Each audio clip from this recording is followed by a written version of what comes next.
Okay, can you see my share screen, class? You can answer anytime since you've already had your lecture. Okay? Maikli lang to, yung development of the digestive system. Okay, so the germ layers, these are our germ layers that form during gastrulation. Okay, so by 2 weeks, you have now the endoderm, the mesoderm, and the exoderm. So these germ layers are the basis of all the tissues and organs of our body. Okay, so the endoderm, as we've always been discussing, we've always been telling you that the endoderm will form or will give rise to the epithelial lining and the glands. The mesoderm, the lamina propria, the muscularis mucosa, submucosa, muscularis externa, and serosa. Okay, later these terms you will encounter with the histology of the salivary glands pa lang pala, the digestive tract, the digestive system.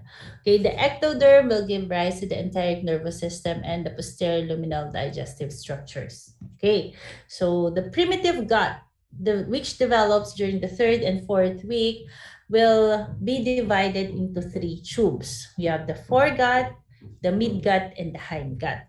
Okay, the foregut gives rise to the esophagus. Take note, class, ha? The esophagus, the stomach, the liver, gallbladder, bile duct, pancreas, and the proximal duodenum. So foregut structures are superior in the digestive system. The midgut will give rise to the distal duodenum, the jejunum, the ileum, the cecum, appendix, ascending colon, and the proximal 2/3 of the transverse colon.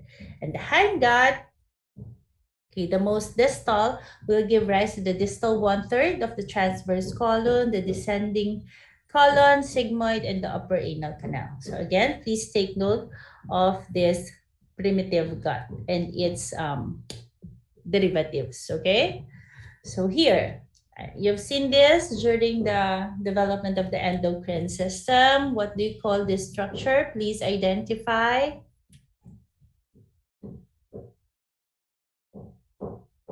Class? Sige na, alam nyo yan.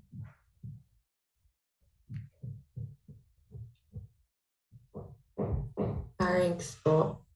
This is the pharynx, correct. And lateral to the pharynx, you have the pharyngeal pouch, okay, which will give rise to the parathyroids, diba? So, correct. This inverted smiling face structure here, that is the pharynx. We are talking, class, about the embryo, ha? This is the embryo slide. So this is, class, the pharynx, okay? Very good. Now, this is again the neural tube, and you have here anterior to the neural tube, you have this 2 tubular structure in between the, if you still remember, during the development of the heart and the cardiovascular system, you have here this vessel. This is the dorsal right aorta. Yes, you have the right and left dorsal aorta, and in between the right and left dorsal aorta, you have, class, this structure. Okay, what do you call this structure? Ito muna, because you've seen this before eh. Ito, when we study the development of the respiratory system. So what do you call this structure, class? The trachea, very good. And anterior, posterior to the trachea, we have, class, the esophagus. Okay? The esophagus. So again, you have here the esophagus and the trachea. Are we clear? Huh? Yes po, Doc. Okay, very good. Okay. Now, we have here, class, another embryo slide.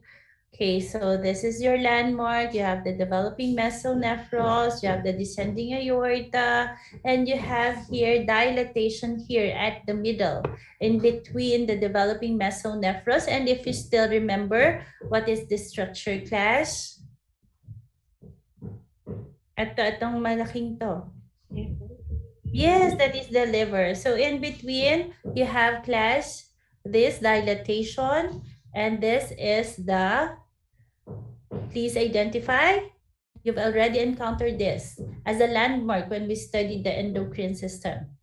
Stomach po. Yes, so that is class the stomach, okay, which usually develop at 4 weeks of development. Again, that is the stomach, and here anterior to the stomach is the liver, okay, which arises from the hepatic diverticulum or the liver bud. Okay, so this is a high power magnification of the stomach and the liver. Okay, so again, that is the stomach, and you have here the dorsal mesentery. Within the dorsal mesentery is the structure class. You've seen this. This class, this island of dark staining structure here within the dorsal mesentery is called the class. Yes, the dorsal pancreatic bud. Very good. Kaya tinatanong ko na kayo kasi review na lang yan eh. Diba? You've seen that before. So the dorsal pancreatic bud class will give rise, or what are the fate of the dorsal pancreatic bud? You have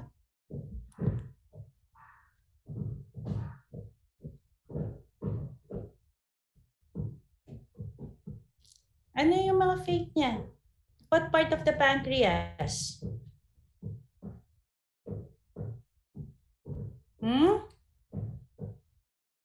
You have the superior part of the head of the pancreas, the body and the tail of the pancreas. Take note, class, or please remember that the dorsal pancreatic bud will give rise to the superior part of the head of the pancreas, the body and the tail of the pancreas. Remember, class, the dorsal pancreatic bud is situated within the dorsal mesentery. So, nandyan yan, ha?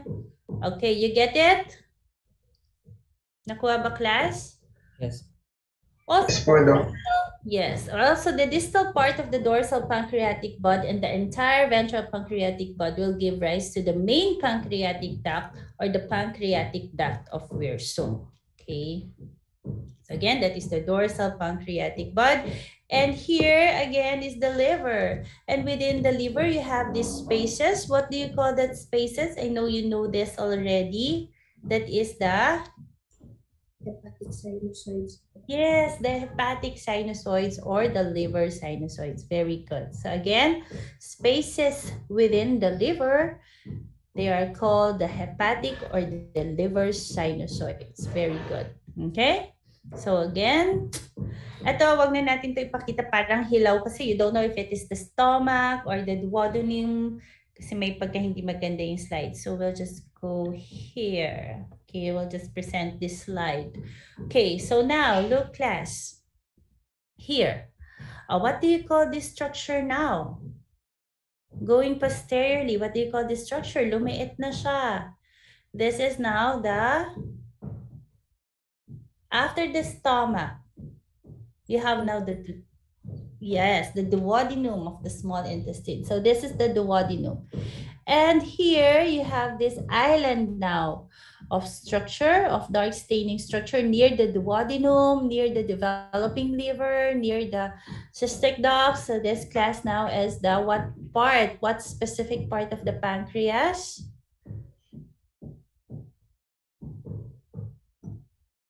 Yes, the ventral pancreatic bud. Very good. So this ventral pancreatic bud will give rise to what structures? Very good. What specific part of the head of the pancreas? Kanina, sabi nyo, the superior part of the head for the dorsal pancreatic bud. Here, the ventral pancreatic bud will give rise to the inferior part of the head of the pancreas. Please take note, class, ha? Hindi pwedeng head of the pancreas lang. It should be specific. The inferior part of the head of the pancreas. Aside from the inferior part of the head of the pancreas, what else?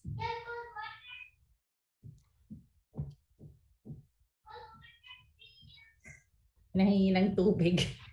Aside from the inferior part of the head, this will also give rise to the,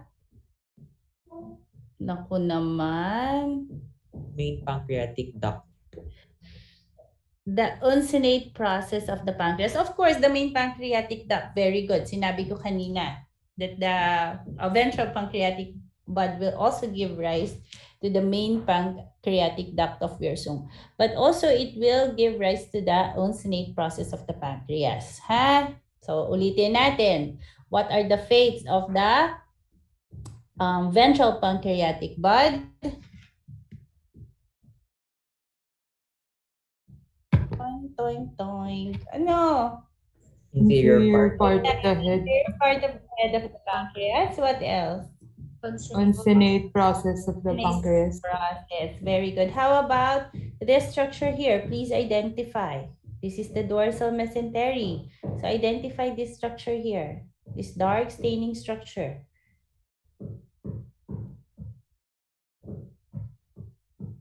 This is now classed the dorsal pancreatic bud, which will give rise to what structures? Superior head of the pancreas. Tail and body. Yes, the body and tail of the pancreas. Very good. So again, that is the duodenum, the ventral, and the dorsal pancreatic bud. So this is another slide showing you the duodenum. Identify. Identify. Ventral. Ventral. Yes, ventral pancreatic bud, and this is the Dorsal pancreatic. pancreatic bud. Very good. Okay, and you have here the liver. And what do you call again the spaces within the liver? Sinusoids. Liver sinusoids. Very good. Now, okay, so again, you have here within the liver this structure class. Okay, this long tubular structure, para siyang sausage, diba? That is class the gallbladder. And posterior to the gallbladder, you have this small circular structure and class that is now the cystic duct. Okay, the gallbladder and the cystic duct. Okay, galing pa rin siya sa foregut. Okay, nakuha class? So within the developing liver, you will see class the gallbladder and the cystic duct. Yung mas malaki, mas elongated, that is the gallbladder, and posterior to it, you have this structure, this circular structure that is the cystic duct. Are we clear? Yes, Doc. Okay, very good. And again, the liver. Paulit-ulit. Okay, now we have here class the developing mesonephros, the developing kidney. You've seen this structure, the indifferent gonads. In between the indifferent gonads, you have this elongation that is class the dorsal mesentery or the mesocolon. Okay, so again, that is the mesocolon. And you have here this dilatation at the end of the mesocolon. This now class is the colon. Colon, okay? Clear ba tayo doon? So this is just a landmark, the developing mesonephros. You've seen this when we studied the development of the reproductive system. Kasi nakita nyo na ito eh. Do you still remember what is this? Duct here that forms the male ductal system, the ejaculatory duct. Ano to? Ako nakasmutan na. The mesonephric duct. Okay, so nakita niyo na to. So again, what is important, that is just the landmark. Sinasabi ko yung landmark para pag nakita niyo pa lang, you have an idea na what the structures that we are pertaining to. Okay, so in between, you have again the mesocolon, and you have here the dilatation here with an opening that is the colon. Okay, are we clear? Yes, po. Okay, very good. Okay, now this is the umbilical cord. If you still remember the umbilical cord, you have here two arteries in a vein. You have the umbilical artery, the right and the left, and you have the umbilical vein. Okay, and what is the structure class in between the artery? Yan, parang thin. Thin elongated structure. This is class. Naku naman talaga, nakalimutan na. This is the allantois. The allantois, di ba? Remember class? Sagot naman kayo. Walang tatandaan. Okay, very good. So due to the rapid growth and development of the liver, of the abdominal cavity, okay, you will see this herniation here going to the umbilical cord. We call this the physiologic intestinal loop. Physiologic herniation of the intestinal loop, okay, which usually occurs within 6 to 8 weeks of development. Physiologic because later on it goes back to the abdominal cavity, usually by 12 weeks of development. Kaya physiologic herniation of the intestinal loop. It will re-enter the abdominal cavity at 12 weeks of development. Okay? So again, this is another slide of the physiologic herniation of the intestinal loop. It will go down to the umbilical cord. Bababa siya doon. Kasi nag-expand, nag-grow yung liver, yung abdominal cavity, so wala siyang pupuntahan. It will go down to the umbilical cord. Are we clear? And re-enter at 10 to 12 weeks. Okay. So cloaca, last slide na ito. Okay. When we talk about cloaca, that is a common chamber into which the digestive system, the urinary system, and the reproductive tracts discharge its content. Okay, so this is the terminal portion of the hindgut. Hindgut. Okay, so the cloaca, you will see the structures. Tatlo lang naman dyan eh. Okay, you have here the urogenital sinus. And anterior to the urogenital sinus, you have here another opening, which is the anal canal or the anorectal canal. Okay, in between the urogenital sinus and the anal canal or the anorectal canal is a layer of mesoderm. I have an unstable. Can you still hear me, class? Yes, Copy. No? Class, can you hear me? choppy lang po, Okay Doc. po, Doc.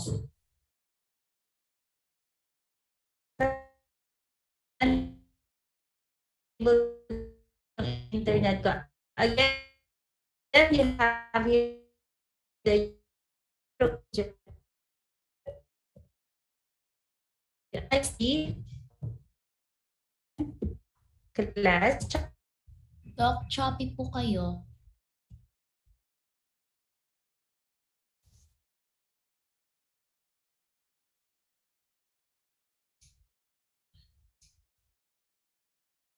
Okay, wait natin si Dr. Sara.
Okay, sorry, wala ako. Can you hear me now? Buti na lang last slide na. Okay na? Yes, Dr. Sara. Okay. Sorry, Napuputol yung connection namin. Okay, so again, this is the last slide. You have class here, the cloaca. Okay, saan ba ako naputol? Narinig niyo na ba itong urogenital sinus? Ha? Yes Class? po. Okay, so again, you have here at the cloaca, the urogenital sinus, and anterior to the urogenital sinus is the anal canal or the anorectal canal. Separating the two, you have here a layer of mesoderm. This is called class the urorectal septum. The urorectal septum. Okay, again, that is the region between the urogenital sinus and the anal canal. Are we clear? Yes. Very good. So that ends our orientation. Do you have any questions? May tanong ba? Class, do you want me to repeat it? Ulitin ba natin? Doc, pwede po bang paulit po yung common chamber po dun? Sa Ha? cloaca po, Doc. Sa cloaca. Yung What? parang sinabi. No, ang sinasabi ko lang na cloaca, dyan nagre-release yung mga contents ng digestive, urinary, and the reproductive tract. That's why you have the urogenital sinus from the allantois and the anal canal. Okay? So dyan na yung mga discharge natin. That is the posterior part na. Cloaca. Okay?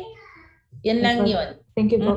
Okay, so these are the structures within the cloaca, urogenital sinus, and the anal canal.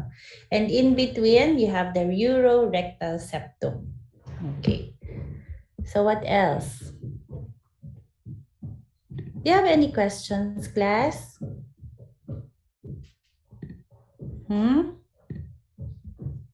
Oh, sige. Ako na lang magtatanong. Please identify. Esophagus. Yeah, the esophagus and anterior to the esophagus. Esophagus, what is the structure, class? Okay. Okay, very good. Okay. So, dito tayo. Ay, sayang. Lumabas yung aking mga pointer. Okay. So, please identify the structure here. Liver. Okay. So, what do you call the spaces within the liver? Sinusoid. Sinus. Very good. So, how about this structure here? Stomach. This one? Dorsal mesentery. The dorsal mesentery. And within the dorsal mesentery, we have the dorsal pancreatic bud. Identify or give the fate of the dorsal pancreatic bud. Superior Superior pancreas. head Body of the pancreas.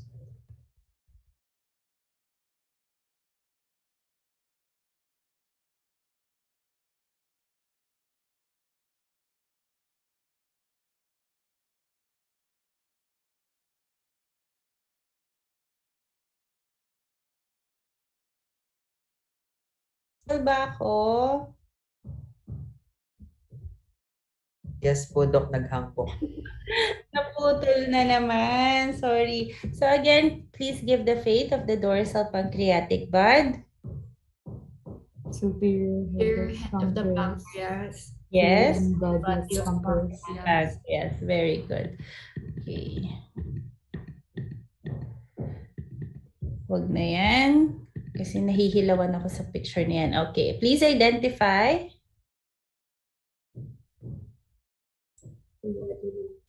Duodenum. How about this one? Ventral pancreatic bud. Give the fate of the ventral pancreatic bud. Inferior head of the pancreas. Yes. And also the process of Very the pancreas.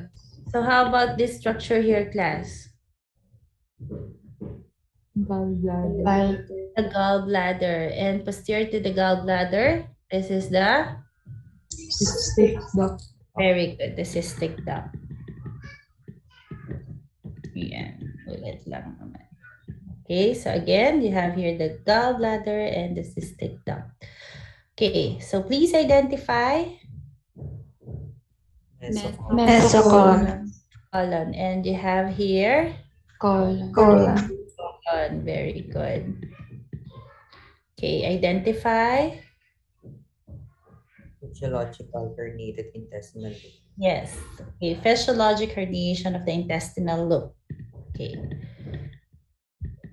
Okay. Lastly, please identify. Canal. How about this structure here? Urogenital Sinus. And in between. Urorectal septum. Very good. So, very easy, di ba? Okay, kasi you had your lecture na, kaya baka na-identify nyo na siya. Okay, you're familiar with the words or with the terms. Okay, so I'll stop my share screen. Do you have any questions regarding the development of the